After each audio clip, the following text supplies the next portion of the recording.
Let's talk about clear object detection. Here's what we're going to cover. We're going to identify the best technologies for detecting clear objects.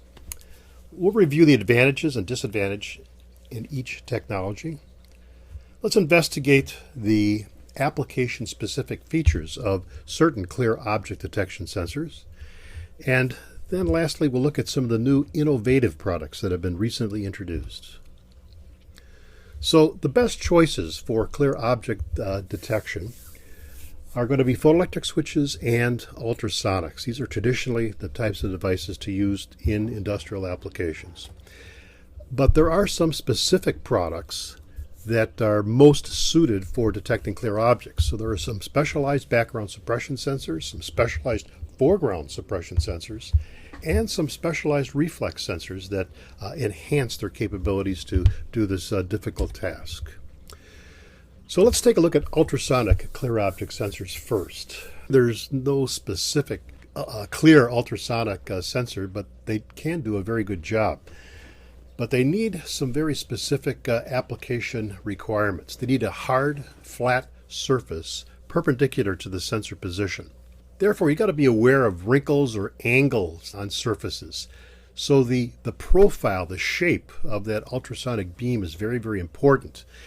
And if you have some irregular surfaces or angles, you may need to look at a broader profile or a different type of sonic beam that's put out.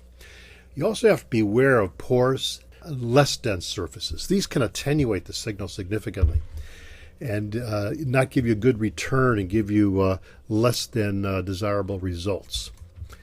So there are advantages to using ultrasonics. First of all, you don't have to worry about color or the transparency of the object. It doesn't care about remission. Ultrasonics also have the ability to work at greater distances than other technologies. SICK, for example, has some 30 millimeter sensors that go out as far as 6 meters of range. There are, however, some disadvantages. They can be affected by mechanical noise, valves and engines, loud sounds, clanking, movement, those kinds of things. They also can be affected by electrical noise. Drives, steppers, servo can affect the performance. Also, they are sensitive to windage. So HVAC systems, air actuators, fans, air cylinders, things popping off like that can also affect ultrasonics. Temperature has an effect on the ultrasonic sensors, and so does humidity. So you have to keep these things under understanding, at least, so that you can accommodate those kinds of issues. Because of a lot of those issues, this is why photoelectric sensors are very popular for clear object applications. In addition to not having some of those undesirable features, they also respond very quickly, and they can be used in faster moving applications. So they're not affected by mechanical noise, electrical noise, windage, temperature, humidity.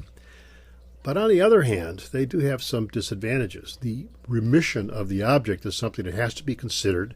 You have to choose the proper sensor for the application to give you the best overall performance. They're somewhat shorter range than what's available like in ultrasonic type sensors. And you have to be concerned about the environment. You can't be too dirty for photoelectrics. However, some of the newer technologies can compensate for that quite a bit, as we'll see as we get into this.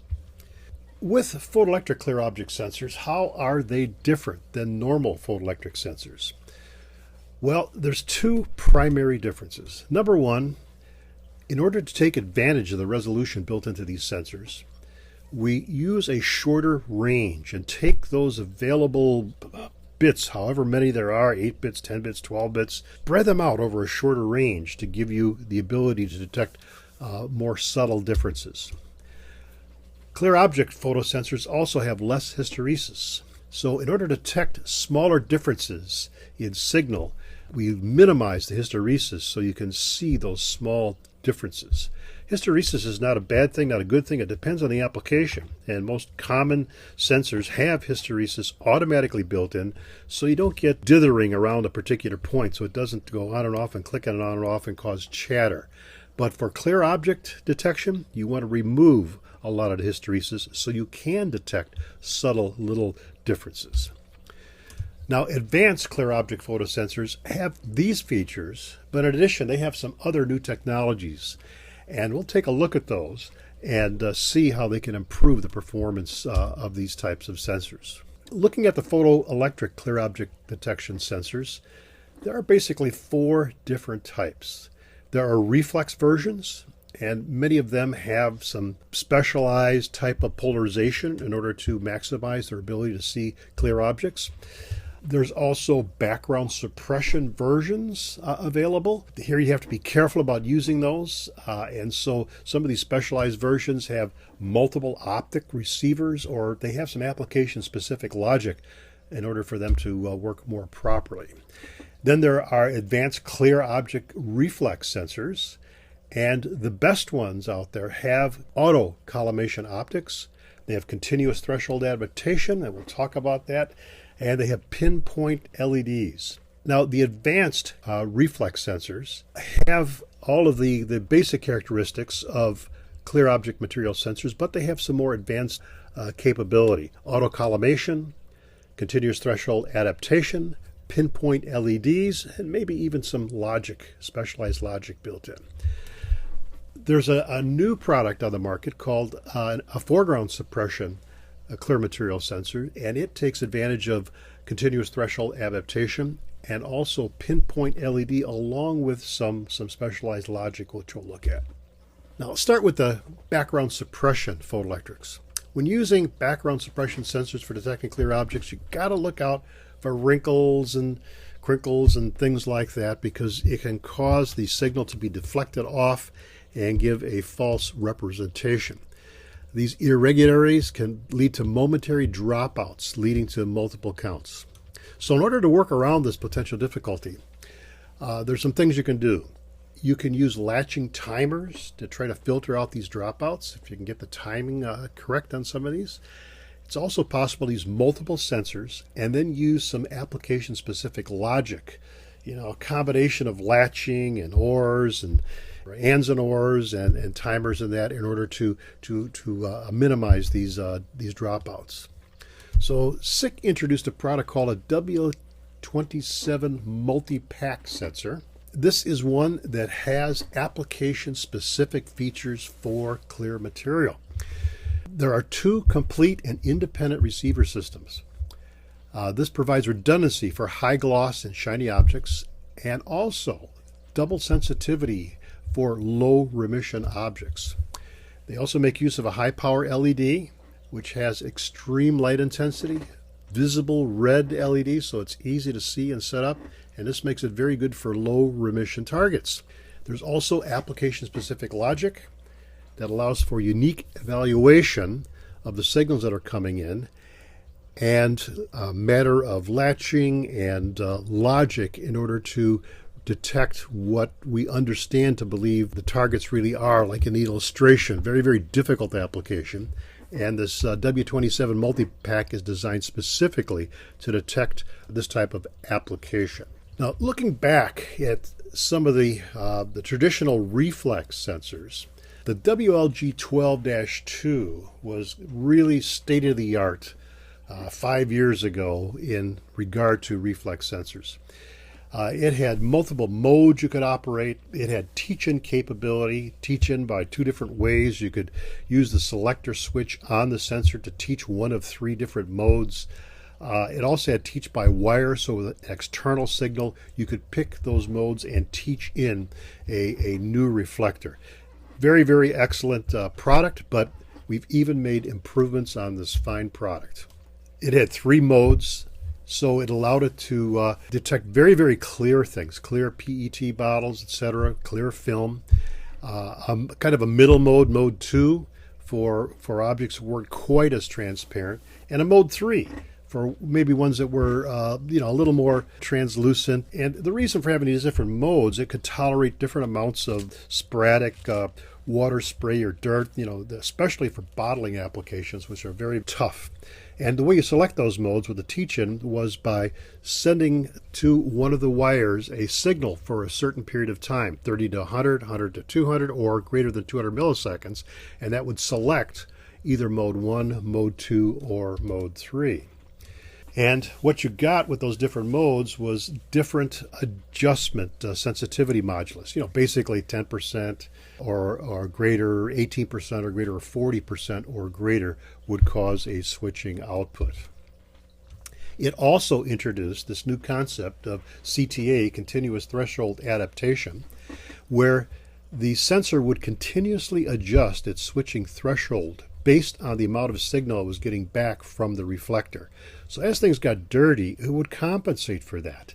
And then when the application got cleaned, either the sensor or the reflector got cleaned, it would adjust to that within 20 seconds automatically and be ready to run at that new switching threshold, and then be able to continuously readjust again and repeat the process. So it made it for a very adaptable, very popular mode. With these advanced technologies, for highly transparent objects like wrapping in PET bottles, the new sensors that we've introduced in the last few years all have three very, very important features. They have continuous threshold adaptation, they have auto-collimation optics, which we'll talk about in a minute, and also pinpoint LEDs. And there are reasons for all three of these. We've already talked about CTA, but by combining these and then combining the philosophy of that mode 1, mode 2, mode 3 type of scheme, we kind of categorize these sensors as 10% or greater signal attenuation, 18 or 40. So here's a chart, comes out of one of our catalogs, that shows you some of the products we have available. The WLG4s, WLG8s, 9s, 11s, 12s, WL18s, 27s, MH15s, V18Vs. These all are classified as clear object sensors, but you can see they have different detectable attenuation ranges. You'll see some of the ones that have the highest detectable attenuation range, that can sense the most clearest objects, are going to be those that have continuous threshold adaptation and auto-collimation. There are others that are capable of detecting maybe not quite as clear an object, the 11s, and the 18s, etc. They're good for roughly that 18% range or so. And then we have the coarser ones, the WL8G and other products that we still have available that aren't even on this chart. So the important thing is continuous threshold adaptation, auto-collimation, combined give you the best performance. Again, with the continuous threshold adaptation, they're self-adjusting. That's why that feature is so darn important. But now, auto-collimation optics versus dual lenses. With reflex sensors, you have a choice in the sensors of whether you use auto-collimation technology or two-lens reflex.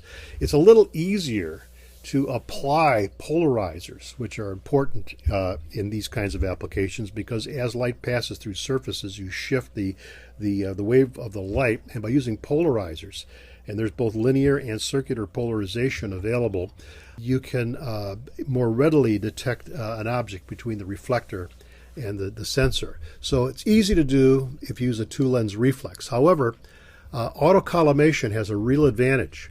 Number one, with auto-collimation, there is no dead zone in front of the sensor. With two lenses, there's going to be a certain distance in front of the sensor that is a dead zone, because we have this triangulation geography that we have to contend with. The other thing that auto-collimation does, it provides the most consistent signal return if you have variation of the distance between the object and the sensor. With the triangulation effect of two lenses, you're going to get some variation, more variation, but with auto-collimation, it minimizes that and you get the most repeatable results. It's hard to achieve auto-collimation in some of these smaller lenses. So one of the things that SICK has done to take maximum advantage of the space inside of a sensor, on the WLG4, for example, our best clear material versions of that sensor use what we call side sensing optics instead of front sensing optics. And this way we can take advantage of the distances in order to get in the polarization and all the kind of stuff that you need to really optimize these applications. The best of our real small sensors as far as clear materials are always going to be the side sensing version. We designate that with the S after the 4. So WLG means it's a reflex. It's a clearer material glass type of sensor. It's a 4 body size. And it's a side sensing version because there are also front sensing versions of those sensors. Now the last component in the big 3 of good clear material sensors is going to be pinpoint LED technology. We introduced this a few years ago, and it is a patented feature where LEDs can be made without the black bonding wire in the middle. And this gives you a much more homogeneous light that's coming out, and we are able to achieve a much more, well, call it a laser-like type of light spot. And this has a significant benefit, especially with regard to detecting transparent objects, all because of what's called the lens effect. If you have transparent objects that have curvature, if they have cylindrical bodies or shapes like test tubes, bottles, any kind of curved surface, there can be a lensing effect. As the light goes through these shapes, even water droplets and things can cause this type of lensing effect. You get a focus of the light, and as a result you get an increase of light coming back to the sensor around the midpoint of those cylindrical shapes, and with the increased light coming back, the sensor may not detect the attenuation from the transparent object. Now if you get the light spot as small as possible, you minimize that lensing effect, so you don't get that increase of signal, and the sensor can work more consistently. You want to avoid those false switching outputs as much as possible, and the pinpoint light helps to do that, combined with the autocollimation to give you the most consistent return signal. The two are really going to provide the best effects on things like bottles, vials, test tubes, or even water droplets that may be passing by the area. Getting back to this overview of all these photoelectric reflex type of clear material sensors, some models have fixed detectable attenuation, and other models have selectable detectable attenuation. So with some of these models, you're able to pick whether you want it to be a 10% or an 18% type of application. The WLG4S, the WLG9 have 2 modes of teach-in. Mode 1, that is with continuous threshold adaptation, CTA, and the way to achieve that is to hold the teach button down for about 2 to 5 seconds, making sure that light spot is in the center of the reflector. You're going to have the LED flash briefly, and now you know it's ready to operate. You can let go of the teach button. Mode 2, you hold it down longer. Hold it down for greater than 8 seconds, and the LED is going to flash twice. So it'll flash first once, then you keep holding, and wait until it flashes again, and then you release, and you've set up for mode 2, and you've basically set it for a much coarser switching mode, so it can tolerate more mist in the air or things like that might be quick momentary shifts in the attenuation. The WL12G-3 has 2 modes also. First thing you want to do when you set this up is you want to center the light spot, and then in order to get mode 1, you press the teach-in button for 1 to 5 seconds, and you'll see again the LED flash once, going to go green, and the yellow status LED is going to blink 1 time at you, then you release. Mode 2 is going to give you a coarser setting, 18% attenuation detection, and here you hold the teach button in for more than 5 seconds. The LED is going to switch to blue at that point, and then when the yellow LED blinks again, you've got it, and you can release, and you're all set. You're in for mode 2. The latest technology is this Transpect, which we introduced this year. This is foreground suppression in combination with new technologies. Auto Adapt, which is essentially continuous threshold adaptation for foreground suppression sensors, pinpoint LED, and some application-specific logic, which helps it better identify clear objects in front of reflectors. It uses the popular W12 housing. It's metal, it's rugged, and it does have the Ecolab certification. Auto Adapt, just to clarify, is a variation of CTA but applied to foreground suppression sensors. Now here's the trick to how the sensor works. You teach the sensor a reflector. It learns the reflector, and you get a signal. And remember that this sensor, with the latest CMOS photo detector that it has 16 segments, and it is able to make use of triangulation, and is going to learn how far away that reflector is, and it's going to learn a certain strength of signal on each of the bands of the CMOS receiver element. Put a clear object in front of it, and what's going to happen is, number one, the background signal is going to be attenuated to a certain point, but also there's going to be a new object appearing that's going to be closer than the background. And by making use of the different criteria, the CTA, the pinpoint optics, and logic, we're able to use a logical conjunction of this information together, the attenuation, a new object appearing, and be able to say, yes, there is a transparent object in front of the reflector, and trigger it. This particular model, a Transpect, has a maximum range of putting the background, not, I said reflector before, that was incorrect. What we're looking at is a matte background. This is a foreground suppression sensor. So it's looking for a background, not a reflector. And if that background is about 700 millimeters away, which is the maximum rating of the sensor, we will detect clear objects 400 millimeters or closer.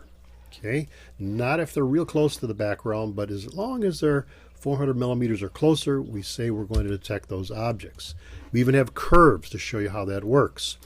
So if you look at this curve, and let's say that we want to detect, let's say the background is 500 millimeters away. The way you use this curve, you go for transparent objects, you move across, and it says we can detect that at 300 millimeters once we've taught that background that's 500 millimeters away. Now, if it's a non-transparent object, the same sensor could be used, and we'll say that, well, in that case, we can go even further if it's not clear, and at 500 millimeters, we can detect something that's 450 millimeters away. So that's how you make use of this particular chart.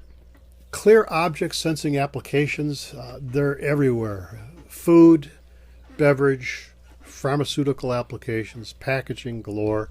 Lots of places where the specialized technology can be applied. Sika's got a good range of products. We've got the ultrasonics, we've got photos, we've got various types of photos.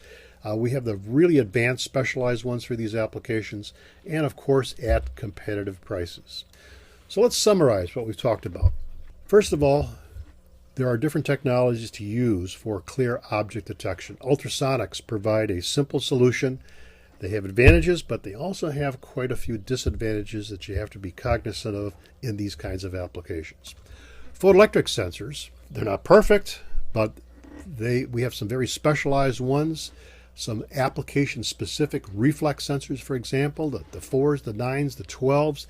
They offer the highest sensitivity. There is also a new BGS sensor, the multi-pack, which does very well in certain applications. And then we have a new application-specific foreground suppression called the Transpect. So the best photoelectric clear object sensors use the following technologies: continuous threshold adaptation, or auto adapt, pinpoint LEDs, and auto collimation in the case of reflex sensors. The better ones also have some application-specific logic that help them discern a clear object more readily and not be triggered on false trips and minimizing wrinkles and those kinds of things. That pretty much summarizes what we wanted to talk about today. If you do need any help, we have our technical support number or general inquiries at info@sic.com, or you can go to sensorhelp@sic.com. We can also help you in the LTS training department, and that email would be traininghelp@sic.com. Thank you very much for attending.